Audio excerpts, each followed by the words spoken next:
Good morning, students, and Jai Hind.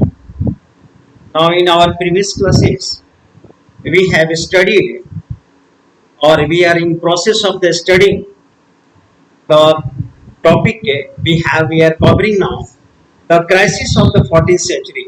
Now, in our previous classes, we have seen that how the climate in 14th century again changed, and this climate now appeared and now had the adverse impact on the agricultural system, understand, or on the agriculture, or because of that now because of this climatical change in 14th century now created a further difficulties for the production in the agricultural, and particularly in the highlands, difficult to grow the higher ground, and it became the very difficult for growing the higher grounds because of that, and this affected the agricultural system, and because of that this now no doubt the affected on the coffers of the government,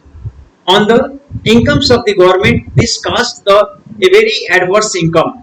So the because of this climatical change in the 14th century, now again dwindle the income of the government, and again the decline the income of the government and the taxation, and because of that, and moreover another problem was that agriculture again and again the agricultural land begin to be the cultivated repeatedly, understand, or under the three field system. So because of that, the maximum use of the land now led towards the diminishing of the agriculture. Now this now led the law and the enforced the law of diminishing, because the again and again the productivity was taken by the agriculture, and the productivity as of every year the agriculture began to be done in a very little margin of the time. So then after what happened, this now led the and they became the cause of the fall in the productivity, land productivity. Understand? And though so that's also affected affected on the agricultural production. And moreover, another points I had already mentioned, the famines. Now famines and the droughts frequently affected during those in the 14th century. So this also no doubt claimed the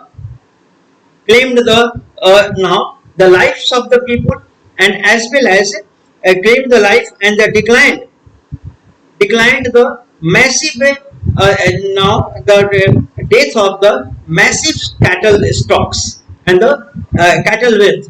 Okay, this also affected the economic conditions of the common man. Okay, and moreover another this was the internal or the agriculture related crisis which now affected the economy and the economy of the England, or economy of the England. And moreover students, now in addition, apart from that, trade was a hit by a trade and commerce. The England or the British had a well developed trade and commerce with the other parts of the world, in the other continent of the world, and now this trade and commerce also shortened of the metal money because of a shortfall in the output of the silver mines. Now students, I have already taught you that the from the Austria, understand, Austrian or and the Serbian mines, the silvers were supplied to the Britain, or and to the rest of the part of the Europe. But because of the fall in the production, because of the shortfall of the output of the silver mines in Austria and Serbia, now this led and affected the circulation of the pure silver coins. Understand? As a result, the governments of the respective countries of the Europe, now they devised a plan to mix these silvers with the less valued metals. Understand? Begin to with the mixed with the silver or the cheaper metals began to be the mixed with that to meet this scarcity of the coins in the market. Understand? So now, students, this forced the government reduce the silver content of the currency. The content of the silver currency now they reduced it, and moreover, the worst step. So that is why this also now revealed and shown the fall and downfall of in the silver or the downfall in the trade and commerce. Moreover, the worst yet to the bubonic plague. Understand? One of the plague which had been imported from the other countries to the Europes, from the other continent to the Europe.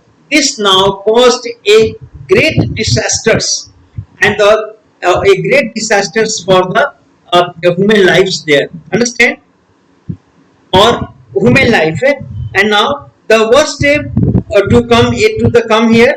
Now the trade expanded in the 13th century and the 14th century apart from the far and wide, and the ships carrying the goods from the distant land, ships laden with the goods and commodities came, or the distant countries had started arriving on the European ports. Understand? European ports, goods from the other continent laden with ships laden with the goods began to come to the European ports, and along with the ships came the rats. Along with these ships, now large scale rats began to be the come along these commodities. Understand? Or carrying the deadly, and this plague carried a deadly bubonic plague infection. Understand? These rats were infected with the bubonic plague or infection, black death. Understand? They were plagued, and Western Europe relatively isolated in the early century. But this bubonic plague was not existing in the Western Europe. Western Europe had not earlier experienced such kind of the calamities or such kind of the epidemic. Understand? So now, because of the arrival of these rats into the Europe, understand? So now this created the Western relatively isolated, hit by the epidemic between the 1347 to the 1350. Between that, the modern estimate of the mortality in that epidemic, the modern estimates, the modern estimates, you will see that between the 1347 epidemic in 20% of the, if we can say between the 1347 to the 1350, almost the 20% of the European population died of this. Understand? Died of this new bubonic plague, died of that. And now, and with some places, if you see the losing as much as 40%, and the somewhere this death toll now went up to the 40%. Now that claim the life of 40% say populations were derooted, understand, rooted out because of this bubonic plague. And now, as the trade center cities were now hardest hit because of that, this new bubonic plagues, now the cities were the hardest hit because the ships from the different parts of the world used to come in the cities, or in the particularly the port cities hit hard, or enclosed communities also. Now the enclosed community means those community which had no the interaction with the others, and they were living in a enclosed manner, like the monastery, like the convents or the monastery, where when one individual contracted the plague, understand, it was not longer before everyone was infected, and now this now claimed the now group and collectively claimed the lives of the different people there. And now when moreover, and in the almost every case, none survived. And in the case, this was so dangerous and so dangerous that in case of the infection, none was the now hopeful for the survive further. Understand? And moreover, survive and the now plague took its worst toll among the infant, and particularly this plague particularly infected the infants. Understand? The small children, the small infants began to be the, and the young and the elderly, young infants and the elderly, all now groups of the all. Understand? People were infected and infected severely, and because there were other relatively minor episodes, we can see that there were others, the minor episodes of plague in the 1360s to the 70s, 1370. What happened? The population of Europe. Now we can see, imagine that population of Europe 73 million, 73 millions in the 1300. Now this dwindled 45 million in the 1400. So we can estimate that now the what vast multitudes of the people, understand, and the populations of the entire Europe because of this because of this because of this bubonic plague now died of that. Understand? And the rooted and the population decline, no doubt. Understand? And because of the bubonic plagues, and moreover the catastrophe combined with the economic crisis, and this catastrophe and this pandemic, we can say that a pandemic like the plague, okay, which had been the migrated. Understand? This now was combined with this created, and now this created a new economic problem, further added the fuels to the further distress to the Europeans, and now caused a immense social dislocation.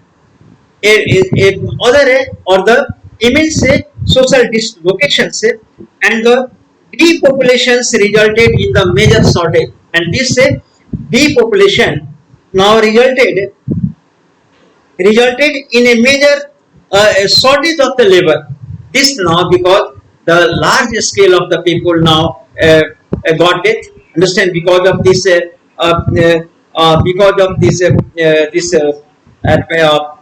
plague. Understand? So now this now created a labor crisis. Seriously imbalance were created between agriculture and manufacture. A serious imbalance, understand, was created between the manufacturer and the agriculture and a manufacturer, because there were not enough people, and there were not enough people to engage in both equally. Understand? Now this created a disbalance between the manufacturer sectors and the agriculture sectors, because there were not enough people to deploy or the engaged equally into the agriculture sectors or in the manufacture sectors. So the labors could not be the divided and the deployed equally because of the scarcity of this working class or the labor class, and because there enough people engaged both. Prices of agricultural goods dropped as there were fewer people to buy, and as a result, what happened? The prices of the now agricultural goods now dwindle or the decline, because the peoples were not enough to purchase the agricultural goods. Moreover, buy, and the wage rates increase because of the demand for the labor. But on the contrary, and on the other hand, the wages now labor wages now went very high. Why? Because the labors were very scarce. Their supply were very scarce because of the population declines and the population shortage. Understand? So now the labors where the demands high, particularly agricultural labors where now it was the very scarcity in the agricultural labor. And it's, on other hand, the agriculture produce and the products were not in great demand in the market. Understand? The because and prices of the agricultural goods fallen because it had no demand. So the agriculturals and particularly the agricultural sectors got a severe setback of that during this situation, and particularly rose in the England by the and the labor prices in the to be deployed in the or to be engaged into the agriculture sectors. Understand? Now they became the 250% in the aftermath of the Black Death. Now there as much as rupees 250%, 250% their prices of the agriculture, their deployments became so dear. Understand? Or aftermath Black Death, the surviving labor force could now, the surviving labor force could now demand twice their earlier wages. Those who were surviving escaped the death, Black Death. Now demanded that twice their earlier wages. Understand? Twice their, it means the double of their earlier wages. They demanded the earlier double for their wages. Understand? So now in this way we see that this created a great, or that is why this is called as the 14th century crisis. So now a crisis is 14th century crisis means a crisis coupled with the different the famine or the Black Death, trade and the shortage of the metals. Understand? These all together, the couple of the reasons now created the 14th century crisis. Understand? So under these circumstances, a social unrest now began or they started. A social unrest, a social we can say a social revolution. Understand? Began in the Europe or this in different parts of the Europe. Now here the income, why the social movement or the social crisis or the social movement began. Now there were many reasons behind that. The first was the income of the lords. One thing, the income, overall the income of the lords were badly hit. Understand? Incomes of the lords badly hit because of these circumstances. Labors became the very high rating, or it declined. The agricultural prices came down, and one thing we see that because of the decline in the population, the prices of the agricultural goods and the products now also dwindled and they gone down. Understand? And gone down. Wages of the laborers, on the other hand, the wages of the laborers went high. Understand? Agricultural labors and agriculture products went the very down. Understand? So because of that, so it became the very desperation situation of the desperation. And for the lords, they tried to give up the money contracts, and now these landlords, understand, they tried to give up the money contracts, labor by the money contracts engaged. They tried to give up this. Understand? And what they wanted, and they had entered into the revived labor service, and again they enter into the revived labor service, means that with the earlier conditions under which the labor had to be render the service to their lords and the jamindars, their lords. Understand? The labor had to be the service. So they revived the old system. They tried to revive the old labor service. Understand? In which the laborers had to be the render and the give the begar to the lords. Again they tried to recapture, re-establish, restore the earlier system. But this no doubt now this led towards the outbreak of the peasants movement and landless laborers movement and the revolution. This was violently opposed by the peasants. The peasants now ready to fight violently against the lords, against the landlords, and moreover, and particularly the better educated and in this movement, particularly those peasants who had peasants and their family who were the well aware and of their rights, and as well as they were well aware of the system, understand, or they were finding the transition well educated were more prosperous and well educated and the more prosper rather prosper, they now express their strong resentment against this system. And particularly the now here in the 1323, particularly 20 peasants revolted in the Flanders. 1323 revolt in the different parts of the Europe began. In the Flanders, 1323 the revolt happened. 1358 in the France, or in the 1381, and this kind of the peasants revolt now occurred in the England also. Understand? So now students we see that different kinds of the movements and the this revolt at the different places started, and though these rebellions were ruthlessly crushed, though these rebellions were ruthlessly and brutally put down, understand, and crushed, and more, and it is significant that they occurred with the most violent intensity in those areas which had experienced the prosperity of the economic expansion. But this kind of the movement and the revolt very violently, understand, or this became the more pressing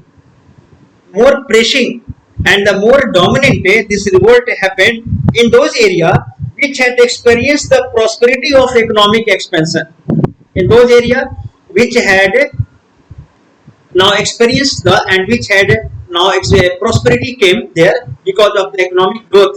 The economic growth, those areas happened.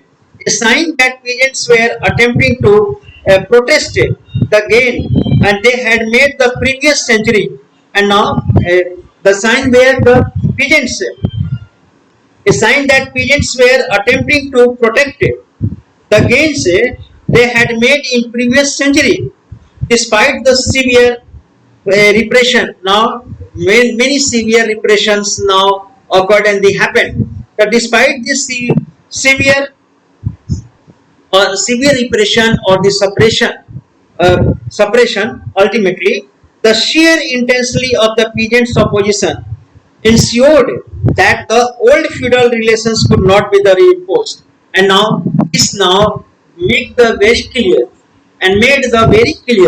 that the previous peasants and the landlords relations could not be imposed or enforced upon the peasants by the lords. This made the very clear. This revolt now made and make very obvious that upon the peasants, okay, the previous rules and the previous begar, the work, understand, and manorial like dues could not be taken away from the peasants, and now the money economy was too far advanced to be reversed, and now here the money economy had become very dominant and had gone too far that could not be reversed again.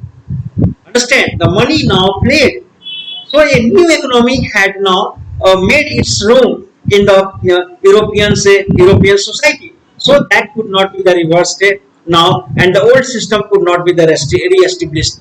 Understand? And moreover, therefore, though Lords succeeded in crushing, on the other hand, the students, the Lords crushing the revolts, Lords got the success to crush the revolt. The peasants ensured that the feudal privileges or the earlier days could not be the reinvented. Now the peasants therefore reversed and crushing revolt. The peasants ensured in this even after the crushing of these revolts. The peasants now made this ensured. They ensured that the feudal privileges of the earlier days, could not be the reinvented in the Europe. Understand? So now this made the very much clear of the say these incidents or these incidents. Moreover, students, we have seen that how the political and the social changes, understand, or the economic changes have brought about and cast the impact upon the social changes or the social relations. Understand? Social relations of the Europe. Now here, next day we shall start the political change. One thing is that how the political changes were happening in the Europe. We have seen that how the economic changes were happening because of the because of the environmental changes. Understand? And the social relations between the lords and the peasants had changed, and which could not be the restored under the crisis to which the Lord wanted to the reimpose. Understand? This could not be the imposed. And moreover, students, the political changes. The political changes now was another changes that happened recorded during the system during this century, and developments in the political spheres. Understand? Spheres parallel the social processes, and the another hand, economic processes we have seen the social process we have seen. The another process was in the politics, in the governmental structure, and the system was in the 15th century or 16th century. European kings strengthened their military. The European kings now in the 16th or the 15th or 16th century. Now before that, the kings were completely dependent on the brigands or the contingents of the small contingents of the feudal lords. Understand? Whenever the king used to went on the war against the other kings, understand? So kings had to take the help from their lords, from his lords. Understand? And lords helped the kings in the battlefield. Understand? But now the students, the dependency of the kings and these great monarchs now came to end. How this dependency? Now the king was dependent on the lords, and sometimes we know that the lords also pose the great menace for the kings. Lords, the aspirants lord, powerful lords or aspirant lord used to revolt against the king to grab the power. Understand? And revolted the king, resisted the king.